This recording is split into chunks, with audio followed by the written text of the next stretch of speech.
afternoon, everybody, and welcome to this discussion meeting on US-Russia relations in Obama's second term, perhaps particular accent or emphasis on the implications for Europe. This forms part of a small series of events that we've been staging at the Institute in the last couple of weeks, looking at discrete elements of the US foreign policy agenda.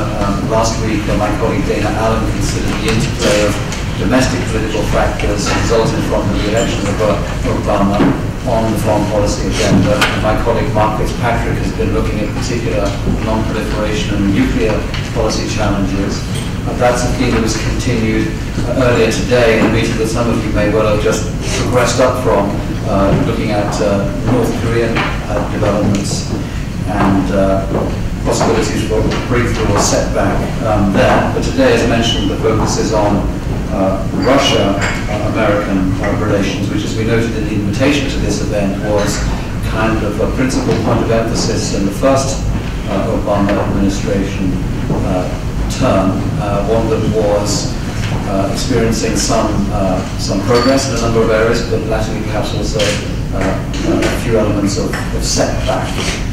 So will it be any different in the next 4 years? What sort of level of emphasis and priority will the administration attach to the relationship, and what areas will it try to make some forward movement? So it's always a pleasure to be able to introduce an interesting and meaty subject like that, but it's even more pleasurable to introduce a new colleague in the shape of Dr. Samuel Charap, who has joined us as a senior fellow for Russia and Eurasia, based in our Washington, D.C. office, where he's leading a busy program of work, and I think you'll all have the opportunity to engage with on visits to Washington.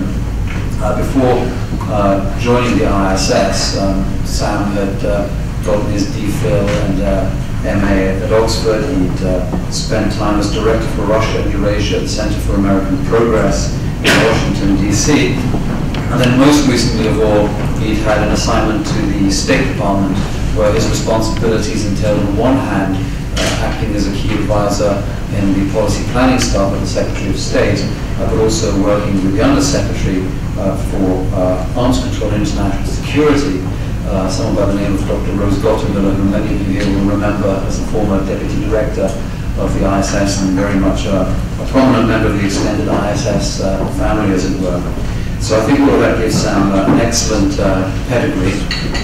We've had one inauguration in Washington recently. This is, I guess, Sam's inaugural address to a London ISS audience, and it's even more of an occasion because he is the first person from the ISS to address this magnificently refurbished conference room, which I hope will be with all of your approval. So Sam will talk for about 25 minutes or so, and then we'll move it over to Q&A, and everything is on the record. So Sam, over to you.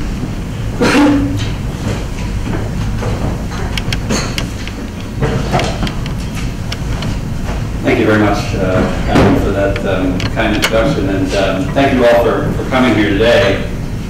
As Adam mentioned, I came to the IISS after a year's sojourn, so to speak, at the State Department. And I want to structure my remarks today in terms of 5 observations on the U.S.-Russia relationship and its implications for European security that I made when I reflected on that experience after returning to the think tank world. First observation I want to share is that there's something peculiar about how the U.S. and Russia, and I mean both official and non-official, both Washington and Moscow, assess this relationship. Namely, they measure its state, to use a favorite Washington word, for the deliverables that it produces. So when the two sides are forging new agreements or resolving global challenges, they positively assess their relationship. When no new agreements are being signed and they differ on global issues, the relationship is perceived to deteriorate. The use of deliverables as a gauge of bilateral ties reveals something about this relationship. When the two governments aren't working on or talking about deliverables, they have to look their sort of underlying relationship in the face. And the problem is that they never like what they see. Most importantly, without deliverables to distract them, they see the powerful elements within both countries' national security establishments that continue to view each other as adversaries, almost 25 years after the Cold War ended, that shows in both the rudimentary lack of trust, but also in the persistence of mutually assured destruction of the paradigm that defines the bilateral nuclear relationship. So if we take the current dispute over missile defense as an example, we have a situation when Russia is essentially asking for guarantees that it can effectively annihilate the United States even after Washington decides to take out Russia's entire nuclear arsenal. It puts U.S. officials in the somewhat awkward position of reassuring Moscow that, yes, don't worry, you can still destroy us even if we were to surreptitiously neutralize your hundreds of deployed strategic nuclear weapons. Whatever you think about the policy, the fact that the U.S. and Russia are still having this kind of dialogue speaks volumes about mutual suspicions of intentions. Without those deliverables, the two governments also fixate on Washington's view about Russia's post-Soviet political development and what it was supposed to be, and the fact that Russian reality refuses to conform to those expectations. They are further reminded, or I should say, that U.S. discomfort with Russia's relationships in its neighborhood also comes to the fore without deliverables. And some of this discomfort, of course, is warranted, but sometimes it verges on paranoia. Without deliverables, the two sides are further reminded of the anemic economic ties between them and the resulting lack of strong voices in the business communities dedicated to the relationship. The Obama administration's reset policy, despite all the deliverables that I will describe, did not alter these rather fundamental problems with the relationship. Of course, addressing these problems is exceptionally difficult and fraught with political risks in both countries. But unless they are addressed, the relationship will retain more elements of competition and less of cooperation than an objective, to use a favorite Russian word, assessment of the two countries' interests might suggest. The second observation I had when reflecting on my year of government service was that 2009 to 2011 was perhaps the most productive period of cooperation between the two countries in the history of their post-Soviet, post-Cold War relationship. And that was most directly the result of the change of administrations in Washington. The term used to describe the U.S.-Russia relationship, the reset, is really more accurately a description of how the Obama administration changed U.S. policy toward Russia upon taking office.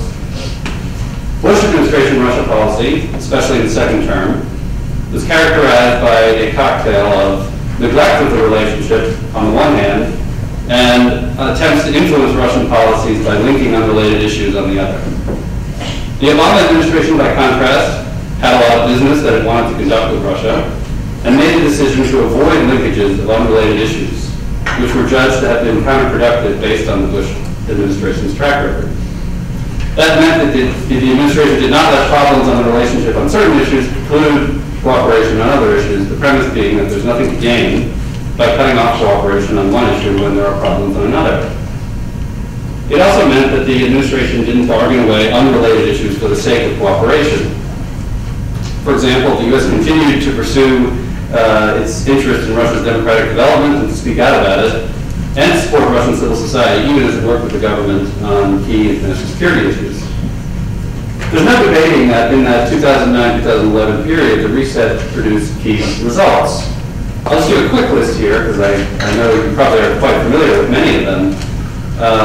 The landmark New START Strategic Arms Control Agreement, the 123 Agreement on civil nuclear cooperation, cooperation on Afghanistan transit, including the Northern Distribution Network, and over 2,500 U.S. flights, military flights, crossing Russian airspace, carrying over 460,000 U.S. military personnel to the region. An agreement to safely dispose of enough weapons-grade plutonium for 17,000 nuclear warheads.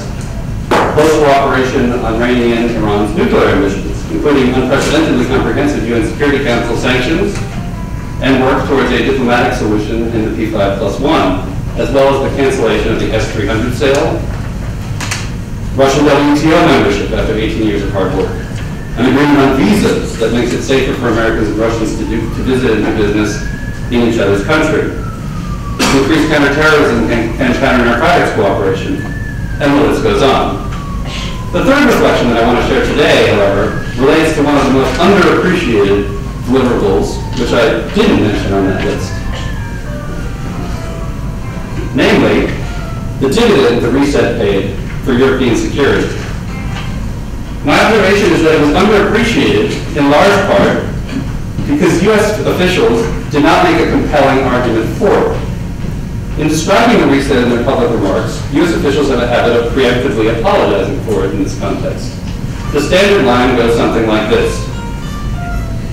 Quite a persistent phone. Maybe a reset. We did not let our engagement with Russia affect our relations with other partners in the region or with our allies. This assertion, which I think I might have uttered myself when speaking in my previous official capacity, is certainly true, but it accepts the framework of the administration's critics, namely that the reset somehow represented an abandonment of Europe and of Russia's neighbors in Eurasia. By saying, quote, we did not let our engagement with Russia affect our relations, you imply that we could have let it affect those relations. Of course, it should go without saying that such a zero-sum equation between the quality of U.S.-Russia relations on the one hand and U.S. commitment to European security on the other hand makes no sense in the post-Cold War environment. Hostile relations between Washington and Moscow, and as I'll discuss later, a direct military response to Russia's invasion of Georgia was considered in the Bush White House in August 2008, so hostile is no exaggeration, represent perhaps the single most destabilizing factor for the security of Europe. At the height of U.S.-Russia tension in 2007-2008, Europe experienced gas cutoffs, cyber attacks, the resumption of Russian strategic bomber air patrols along the Norwegian coast, and of course, the August 2008 war. So let's be clear. The idea that the United States provided greater security for Europe when the U.S.-Russia relationship rapidly disintegrated in the later years of the Bush administration is without basis in fact. The Obama administration's reset then, by dramatically reducing tensions between Russia and the West, alleviated perhaps the greatest threat to European security, outright confrontation with Russia.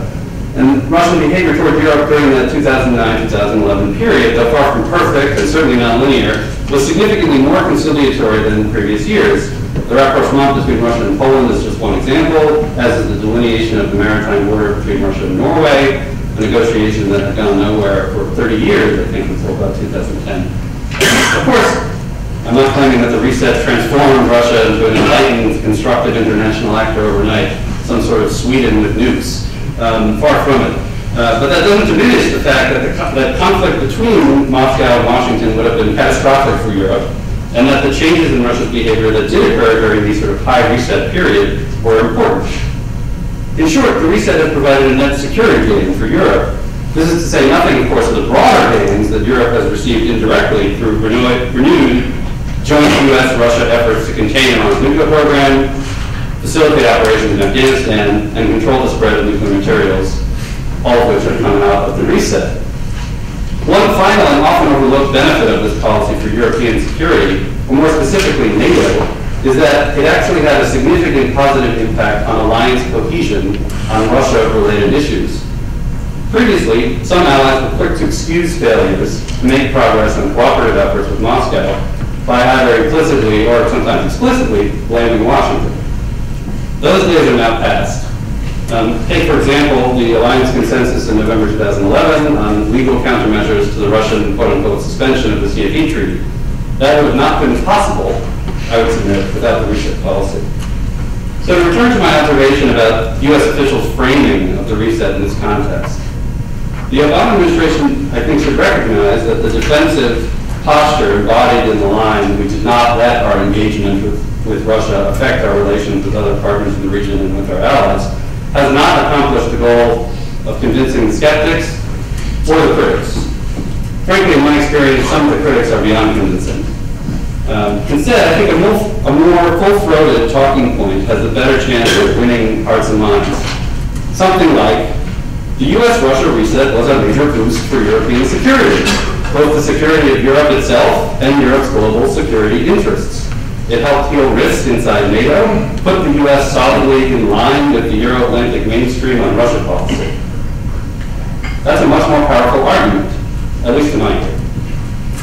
The fourth observation, based on my ear on the inside of the U.S.-Russia relationship, will perhaps not come as a surprise to those reading the news in recent months.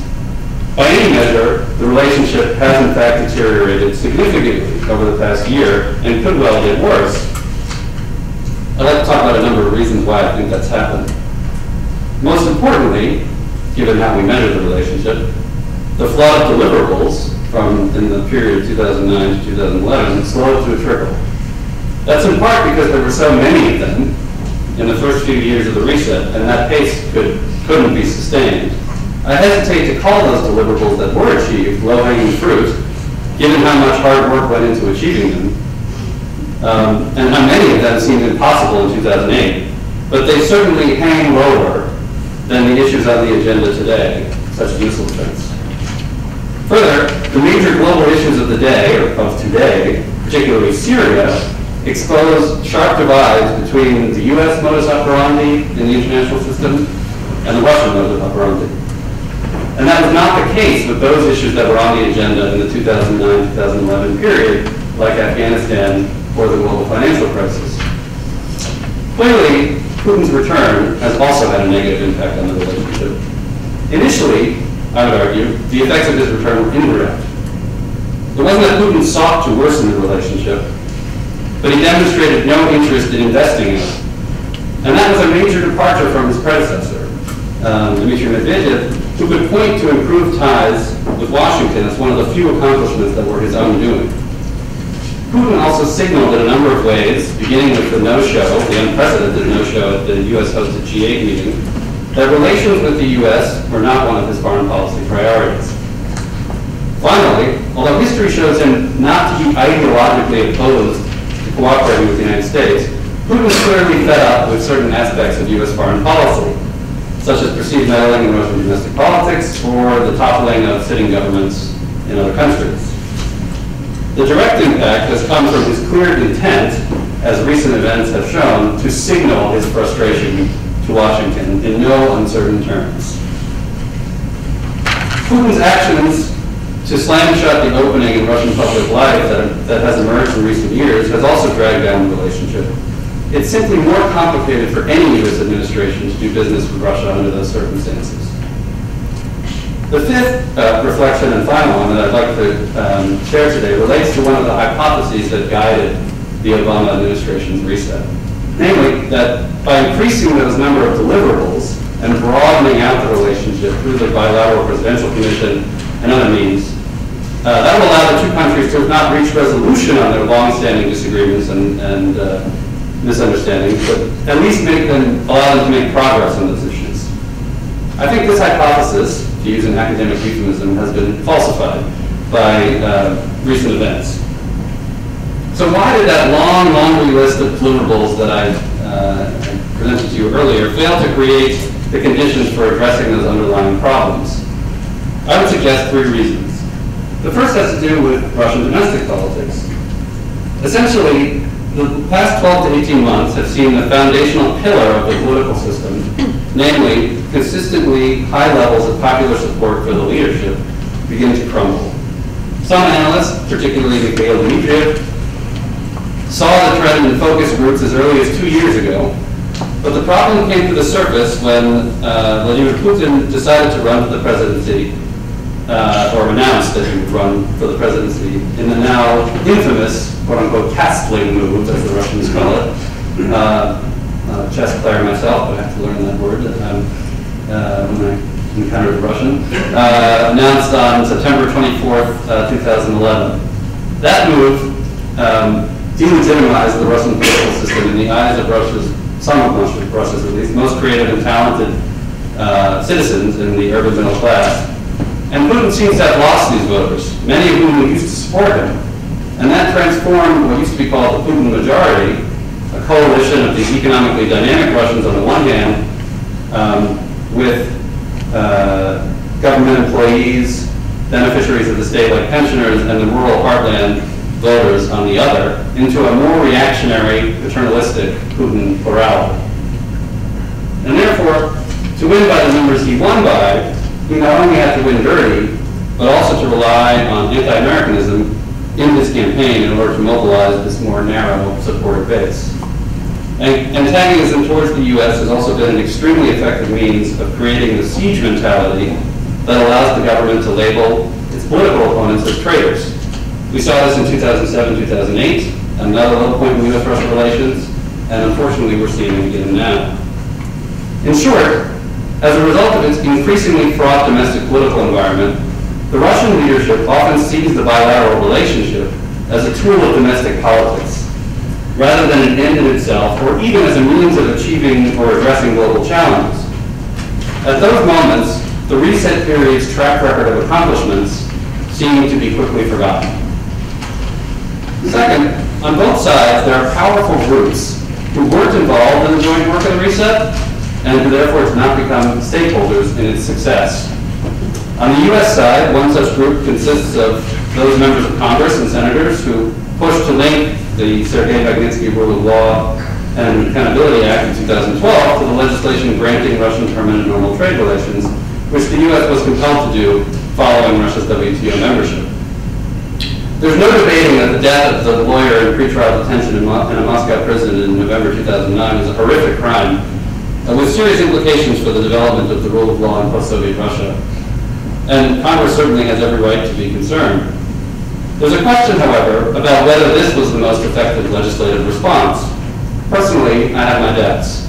But for my purposes today, I think it's important, or enough, to note that those pushing for that outcome, for that linkage, were made aware that the bilateral relationship would suffer as a result, and they were not moved by that logic.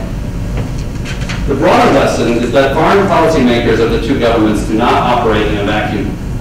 Other actors and groups and their polities that have little at stake in the relationship can and do have an impact on it, and often a negative one. The third reason why the reset deliverables didn't transform the relationship is that the long-standing deep disagreements must be worked simultaneously with these agreements. Otherwise, they will inevitably wreak havoc once the pace of deliverables slows. In this context, you can think of the U.S.-Russia relationship like a car driving up a steep incline with a busted set of brakes. The gas, or petrol, I guess, in this context, to follow the analogy, are the deliverables. As soon as they run out, the car starts rolling backwards down that incline. Installing brakes, or making the relationship sustainable even during those periods when the sides are not churning out new agreements, would necessitate that long-standing irritants be addressed in some way. That certainly won't be easy, and I'm not going to stand here today and pretend that I have the solution to disagreements on issues as wide-ranging as NATO enlargement, to international intervention, to Russian domestic politics. But I will say that the way both Moscow and Washington conduct diplomacy on these issues often exacerbates them. Both sides could do much better at taking seriously the other's stated concerns and requests, and the public rhetoric coming from senior officials could be dialed down several notches. I want to end on a somewhat positive note.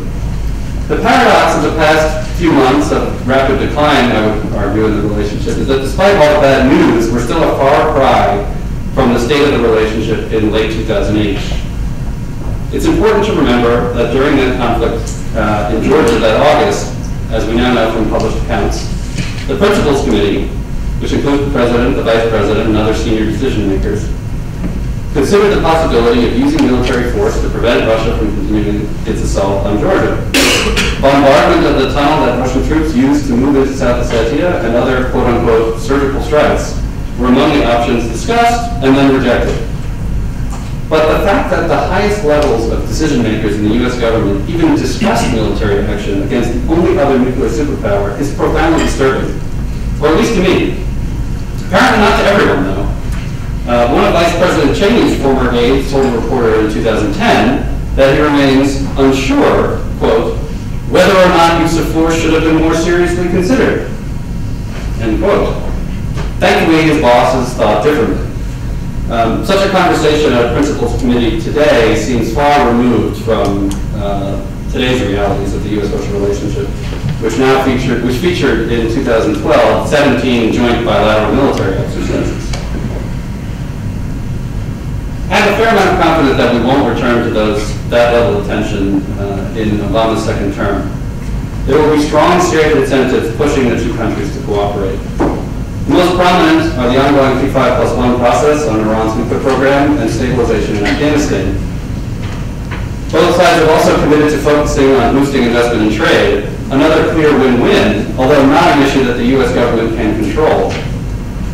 And for the Obama administration, making good on the president's Prague agenda remains a priority. So we should expect the U.S. proposal on one or more of the 3 categories of nuclear weapons identified by the president in his letter to the Senate during New START ratification: deployed strategic weapons, non-deployed strategic weapons, and non-strategic nuclear weapons. But even if the sides are able to find a solution to the missile defense dilemma, which seems to be a prerequisite for progress on reductions, at least for the Russians, the next bilateral arms control deal could be significantly harder than New START, which, as I learned from those involved in it, was by no means easy to negotiate. But the expiration of START 1 on December 5th, 2009, and with it the end of mutual verification and the crucial confidence that it builds, was a powerful incentive for both sides to reach a deal.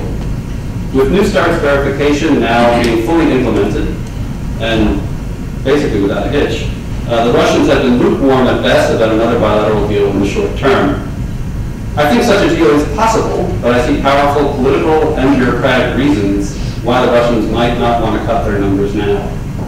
But the Prague agenda is not only about cuts, and on the non-proliferation front, I think it is very likely that we'll see a successor to the non-nuclear cooperative threat reduction agreement signed before its expiration. But I should caution that in U.S.-Russia relations, an abstract recognition of shared interests, let alone by the governments themselves, and let alone by think tankers, does not automatically lead to results. The most vivid case in point in this respect is the U.S.-Russia Strategic Framework Declaration, also known as the Sochi Declaration, signed by Presidents Putin and Bush in April 2008. That document described a long agenda of issues where the two countries' interests converge. It also declared in striking language that both countries had once and for all recognized that bilateral disagreements were far outweighed by those common interests. To briefly quote the first paragraph, "We reject the zero-sum thinking of the Cold War when what was good for Russia was bad for America and vice versa. Rather, we are dedicated to working together and with other nations to address the global challenges of the 21st century, moving the U.S.-Russia relationship from one of strategic competition to strategic partnership."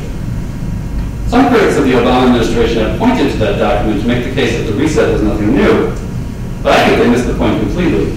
The fact that 4 months after it was signed, the U.S. contemplated an attack on Russian forces in Georgia demonstrates that the Sochi Declaration amounted to words on paper. The Obama administration produced much more than words with the reset. But I'm afraid that until the underlying problems in the relationship are addressed, until the brakes are installed on that car, downswings like the one we're in now are inevitable. I would not make such a gloomy forecast, however, when it comes to the reset dividend for European security. Yes, Europe will also lose out on the benefits for global security that high levels of U.S.-Russia cooperation provide. International gridlock on the crisis in Syria is a case in point. And Europe would also benefit if some of the deliverables that the current political environment seems to put out of reach were to come to pass. A deal on non-strategic nuclear weapons is an example there. But I think that continued good faith efforts from the administration to work with Russia will maintain NATO's current consensus on the very Russian question of who is to blame for problems in the NATO-Russia relationship. And to return to the bilateral atmosphere of the late Bush period that was so dangerous for Europe would require a conscious decision by the Obama administration to ratchet up its efforts. Since I don't think that will happen, Europe can rest easy on that score. But those European governments that long for a transformed EU-Russia relationship should bear in mind that such an outcome would only be possible, it seems to me at least, in the context of a transformed U.S.-Russia relationship. And that, unfortunately, is also unlikely to happen anytime soon. Thank you very much.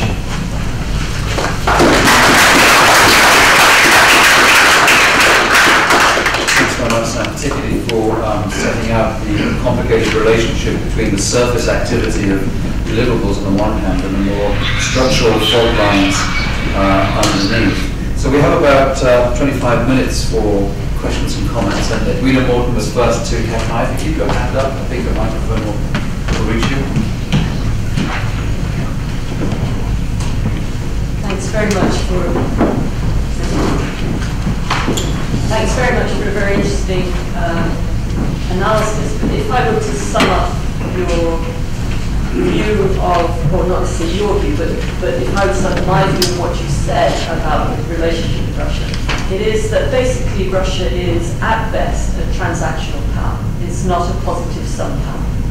It doesn't store up favors you've done for it and then do something good for you. It will work on its own particular interest in a particular set of circumstances. So, New Start was in Russia's interest. It haggled hard for the things it wanted. And I would suggest that was probably true with all the other things that you mentioned. And seeing as you made a big point of it several times in your remarks, maybe an unfair question, but if the Georgia crisis had happened under the Obama administration, what do you think the Obama administration would have done? Well, thank you very much.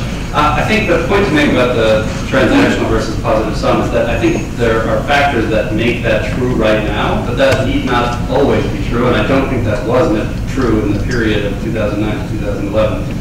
For example, I think the UN Security Council Resolution 1973, the one authorizing use of force in Libya, was made possible to a significant extent by the bilateral atmosphere created by the other work that was ongoing. And I would argue that, and this also answers your second question, I think, if you look at the some of the dogs that didn't bark in the Georgia on the Georgia issue, particularly on the one-year anniversary of the war, when already there was more of a stake in the bilateral relationship that had been created by the ongoing, say, New START negotiations. There was at least enough bilateral communication on that very sensitive issue at the time to avert what press reports describe as very close to a second war on the year anniversary. So the evidence that we have suggests that at the very least, the Obama administration wouldn't have ignored Russia until after the conflict had started, because they didn't in the case of August 2009. Charles Grant. Sam, at the end of your talk, you mentioned the EU, and you rightly pointed out that normally when US-Russia relations are bad, that creates disunity amongst the Europeans. Because in the past, some Europeans have not wanted to get too hostile to Russia, while others are wanting to stand close to the Americans. So therefore I get worried when you say, and obviously the truth is that Russia-US relations are getting very bad. But maybe just perhaps this time it could be a bit different, because I think Europeans are more united now on Russia than they have been for a long time. One factor in this, of course, is that Germany-Russia relations are the most strained they've been in my memory. They're extraordinarily strained at the moment because of the Magnitsky affair and Pussy Riot and the German parliament passing resolutions criticising Russia on human rights, infuriating the Russians. That's one thing. Another thing is what Polish-Russian relations are in relatively good fettle with a bit of a rapprochement. They're British-Russian relations, sort of rapprochement. And then the EU is united in supporting the Commission in its attack on Gazprom. Gazprom was forcing Gazprom to unbundle and change to pricing policies. So maybe this time the European unity won't be threatened by a bad relationship in Moscow and Washington. However, just looking at the EU-Russia relationship, there are, of course, a lot of irritants at the moment. The EU is annoyed that Russia isn't actually following the WTO rules it signed up to. Obviously, there's a sort of tussle with Ukraine over whether Ukraine does an association agreement with the EU or joins the customs union. And obviously, human rights creates a lot of tension. I suppose nothing big is happening in Russia-EU relations, the PCA stuck, and no big initiatives as far as I know. But my question is there scope, given that the Europeans are more united than they usually are on Russia, is there scope for the US and Europe acting together to increase their leverage on Russia, whether it's on trade issues or even human rights or other foreign policy issues? So, I guess we might not have been, but thank you very much, Charles, for the question. I agree. My point is that I think it will be different this time around, and that as a result of the fact that the U.S. administration is, in fact, continuing to make good faith efforts to reach out. you're not going to have the kind of disunity that you did in 07, 08.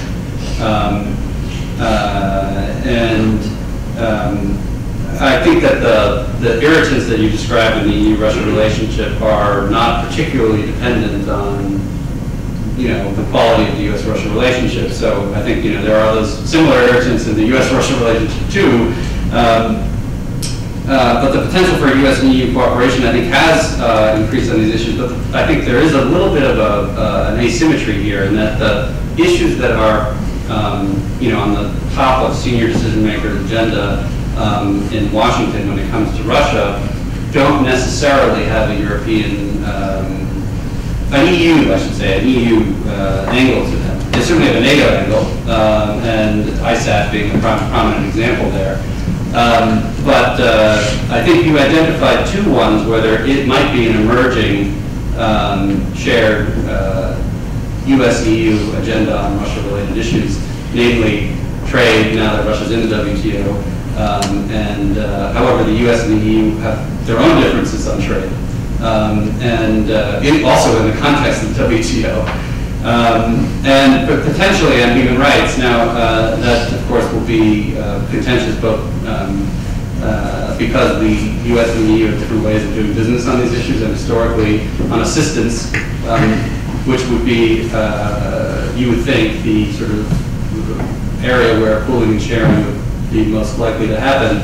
It hasn't happened for, I think, budgeting reasons in both places, which isn't a particularly compelling reason, but nonetheless. More broadly, because no one has the silver bullet on that issue. If anyone really knew the magic formula for external actors to create the kind of Russian political system that's described, I think they probably would have used it by now. But I think at the end of the day, both the United States and the European Union are going to be marginal actors in how Russia's domestic politics develops. And we're always going to be relatively marginal. So even if they were to fully cooperate, I don't know at the end of the day how much of an impact it would have. Anatoly? Thank you very much, Sam. Two questions, if I may. One on Georgia. The bottom line about August 2008, of course, is that in the end the West did not fight for Georgia. Georgia was not then a member of NATO, of course, but various moral commitments, at least, have been given.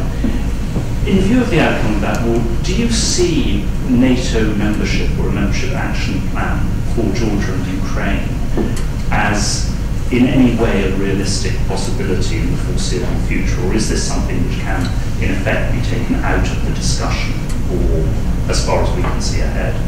My second question relates to the impact of the rising power of China. We touched on this a little before you started to speak, but I'd be very interested to hear more from you. Has the rising power and, as sometimes now perceived, the rising threat of China had any impact on the Obama administration's policies towards Russia, on its desire to reduce tension with Russia? And how do you see that as potentially playing out in the future? Do you think that this will become, particularly if, of course, the crisis between China and Japan deepens further, will concerns about East Asia become a fundamentally shaping factor in US foreign policy towards Russia and indeed other areas? Thank you. Thanks for those questions, and I appreciate it. Thanks for coming. I think it's more, in terms of August 2008, from my perspective, yes, it's true that there was no intervention in the end, but the fact that there were very senior people pushing for it, and that it had to reach that level before it stopped, tells you something about the degree of animosity harbored at senior levels in Washington. So I don't think we can just dismiss it because at the end of the day they didn't take that decision. The fact that they contemplated it in itself, I think, is profoundly disturbing. But the question of map. So let's put Ukraine to one side for a second because they made it illegal, so to speak, or they've legally codified their non-blockness, which is, as far as I can tell, the best translation pulls up Volkovist. So on the question of Georgia, I don't think there is consensus in the alliance now for membership action plan. I don't think there ever was. But I don't think that, I also don't think that precisely because of how big a deal Russia makes of those issues, it will ever be taken off the table, as long as the governments themselves are express interest. And that has to do with this sort of fixation on avoiding, determining that letting Russia determine the foreign policy course of one of the post-Soviet, the other former Soviet republics. And I don't see that going anywhere anytime soon. Frankly, the Bucharest Declaration kind of brought us into it anyway, which is almost bizarrely formulated document I've seen in international diplomacy. On the question of China, your question was twofold. Really, what has the impact so far been? And to my surprise, very minimal. And frankly, what was even more, a little bit surprising, and this is where I hope to focus my own research in the coming months and years, is about if you look at all the public speeches and articles about the pivot, which is now called the rebalancing, Russia never is mentioned once. It's as if Russia doesn't exist. And that's not because there's, it's purely a function of neglect, and not anything else. And also a function of the fact that historically, Russia hasn't been as active in international diplomacy in the Asia-Pacific as it has been in the Euro-Atlantic. And Russian decision makers themselves, I think, have historically focused much more on the sort of other side. I think that is changing, and I think in the future, the potential is wide open for any number of potential outcomes. And I think it's incumbent upon policymakers to think about how to facilitate those outcomes that would better serve Western interests, whatever you want to call it, in terms of both the Russia-China relationship and Russia's broader engagement in the region. Thank you. Lord Robertson.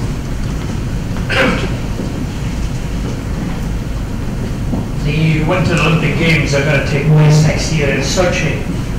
How do you think the United States will react when the president of Abkhazia is going to play a big part in that? Right. So it's unclear to me exactly what role. Thank you very much for your question. Thanks for coming. It's unclear to me exactly what role Abkhazia will play in the Olympics, in the sense that people have talked about it as lots of building materials coming from there, potentially facilities being constructed there. But I don't know. Certainly, there's going to be no engagement with Abkhazia as a result of the Olympics or any revision of the non-recognition policy. It clearly does put certain, I would say that it will renew international attention on the broader Georgia conflicts, and there are three of them, Georgia, Abkhazia, Georgia, South Ossetia, and Georgia, Russia. And the question of how Russia handles that, because clearly Russia is going to be very focused on maintaining security. Whether that means that there will be more of an attempt to reach out to the Georgians to minimize tensions in the run-up to the Olympics, or on the other hand, whether the sort of securitization of that region, which will inevitably occur because of the surrounding problems in the North Caucasus, will have a potentially detrimental impact on Russia-Georgia relations. I think that's an open question, and I don't know how it's going to turn out. We'll take a couple of interventions at once, please, on either side of the aisle. First, you, sir. Then, if you can, after you've asked your question, hand the microphone immediately over to the gentleman on my left here. Thank you. My name is Vinod Kumar, member of the Institute. You started by saying that under Obama, they were preoccupied with deliverables and leaving aside underlying serious issues.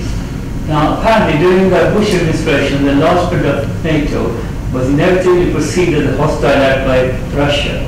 And then contemplating of military force in Georgia further aggravated the division. Now that relations are again getting worse between Russia and US, do you think there's any appetite in the Obama administration in the next 4 years to actually address these serious underlying issues? Because they only reinforce mutual suspicions, particularly the enlargement of NATO. Thank you. Thank you. Yeah. Please go ahead. You mentioned during your remarks that you would Just introduce yourself. Ronald Freeman, member of the board of large Russian companies. You mentioned during your remarks that you would not have gone forward, although you recognize that Congress has the right to do so, with the Magnitsky legislation as it was constructed. What would you have done instead? And parenthetically, why do you think the Russian government allowed the stakes to rise so high on the Magnitsky matter when they had many warnings along the way of the vigorousness of Bill Browder's campaign to do so?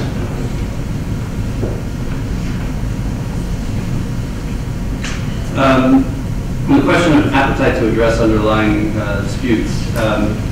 I think the short answer is that all the really nasty business that's been going on in the bilateral relationship in the last 3 months diminishes both the political and I would say personal appetite of those involved on the U.S. side to make the extra effort to really have the difficult conversations that would need to happen if you were to address those issues. So I don't think there is that appetite right now, and if current trend lines can continue, I think I see no sign of it emerging. I'm not sure that on the second question, I don't know that I have a ready-made legislative remedy that I would prefer personally. And I also think it's a little bit, at this point, not to diminish the importance of academic exercises, but an academic exercise in the sense that we have legislation that's now on the books. We have to deal with the reality that represents. Why the reaction?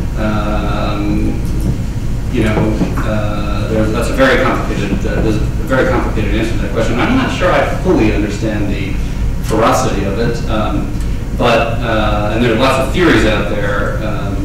Frankly, some of which are a little bit ridiculous. But the broader question is: has all of this, the tension that it's created, helped achieve the goals that the authors of the legislation proclaim, namely to achieve a more hospitable environment for human rights and to boost the rule of law in Russia? And I would argue that it hasn't. I mean, maybe it will in the future, but so far I think it's pretty clear that, and I would argue that in the context of U.S.-Russia relations, the worst thing that the government, the U.S. government, can do for those issues inside of Russia is have a highly contentious bilateral relationship on other issues, because it is only in the context of a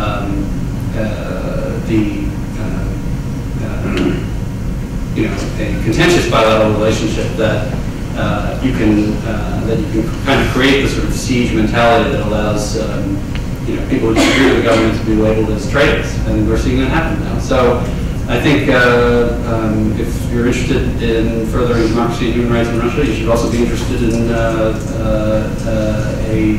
bilateral U.S.-Russia relationship that isn't contentious. Yes, you just hold your hand up to the microphone. And by the way, the history of perestroika is, a great example of how that played out, right? It was, I think, it was in the context of Reagan's second-term diplomacy that Gorbachev was able to make the moves domestically that he wanted to make. Although a different political system, but nonetheless. Thank you for your talk. I'm Stella Petelova from the European Leadership Network, and I was wondering if you could comment on what would be the implications on EU-Russia relations and EU-US-Russia relations of Russia's focus on building the Eurasia Union and also its participation in the Shanghai Cooperation agreement? Thank you. So, thank you for the question. I would put these in two separate boxes. For the U.S. government, which has a more narrow, I think, view necessarily because of the difference between the EU's agenda being involved in the association agreement, having a mutually exclusive trade deal on the table for all Eastern Partnership countries, necessarily makes that this issue in the EU-Russia relationship, I would argue, more contentious.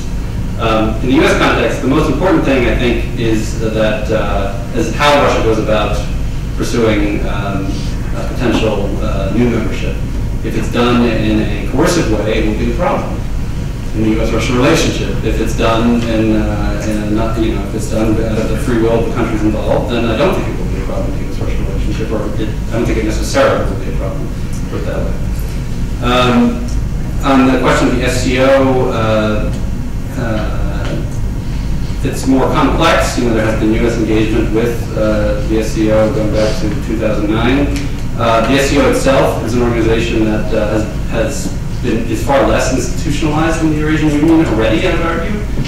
If you take the Eurasian Union as what it is now, which is the Eurasian Customs Union, that is a really existing economic entity. Customs posts have been taken down. I mean, there is a regional anti-terrorist center in Tashkent, and so on. So I think the jury's still out on the SCO. I'll leave it at that. Yes, right at the back there, please. Ruth Denmark, King's College London. I suppose I'd like to ask you about these difficult issues in the relationship, because it seems to me that they're slightly more than difficult issues. It seems to me that they're fundamentally different worldview perspectives. So we're not just talking about problems of NATO enlargement, we're talking about a different view of what constitutes state sovereignty in the modern world, and the desirability of democracy, really fundamental questions about the nature of the contemporary international system. And it seems to me that however many deliverables there are out there, those are intractable problems. And that deliverables are precisely that, deliverable. These are potentially problems to which there is no deliverable solution. So I wondered if you saw it, to go back to the car analogy, as a kind of roadblock in future progress, so that there are these problems of worldview. And a second sneaky question, if I may. I wondered how far you thought that the change of Secretary of State is likely to change the relationship with Russia. So just to get back to the argument I was making in my talk, or at least the hypothesis, the argument about one of the hypotheses of the reset, which is sort of related to liberal IR theory in a way that, you create common ground, that by working together on issues where you can find agreement, and that will help you, create the right conditions for dealing with the more complicated issues. I think my case is that in practical policy terms, you can't just let the problems, the fundamental disagreements fester, as you refer to them, fundamental disagreements, while you go off and sign agreements on other issues. Either there has to be demonstrated commitment to working them, and I don't, that's going to be hard and will require many tedious meetings that probably won't result in much in the short term. However, unless you work them, I don't think they will take on a life of their own, and I think represent the roadblock that you rightly call them. The question of how fundamental and intractable they are, I think here I might differ a little bit. Yes, there's disagreement on pretty fundamental questions when it comes to international relations today. Does it have to be that way? I mean, those differences in the past between Moscow and Washington were sort of ideologically predetermined in a way during the Cold War to a certain extent. I don't know that in the future you couldn't imagine a situation where either their disagreements wouldn't be so severe that they would represent roadblocks on major issues in the international system, or where they couldn't find some common ground in the future, provided a change of perspective in either Washington or Moscow. Question of Kerry. It seems clear that the Russians are very much looking forward to his secretaryship. I don't know that I mean, certainly it won't affect tectonic shifts. However, Kerry has a demonstrated ability on two things that make his role potentially unique. One is arms control, and that something that he's been working on for over, since during his decades in the Senate. In fact, one of the things I did before starting to work, my work with Rose, was reread a bunch of the debates from the late 90s on the CFE flank document. And Kerry is very much involved at that point, as was Senator Biden at the time.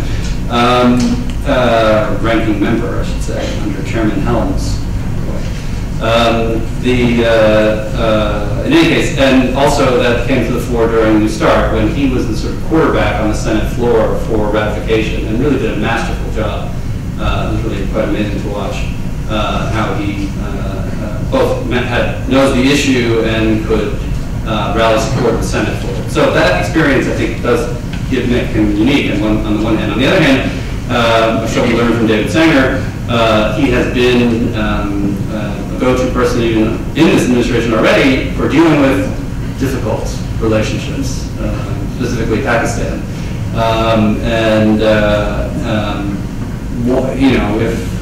If David Sanger believed, he was relatively successful in that envoy role. This is certainly a difficult relationship, and if you can take those skills and apply them to U.S. Russia relations, that would be a good thing, I think. But I don't think it's going to be easy. Thank you very much, Sam. We're out of time, but I think that was what it should have been really, which is a research agenda disguised as a talk. So there's plenty of things to be going forward with.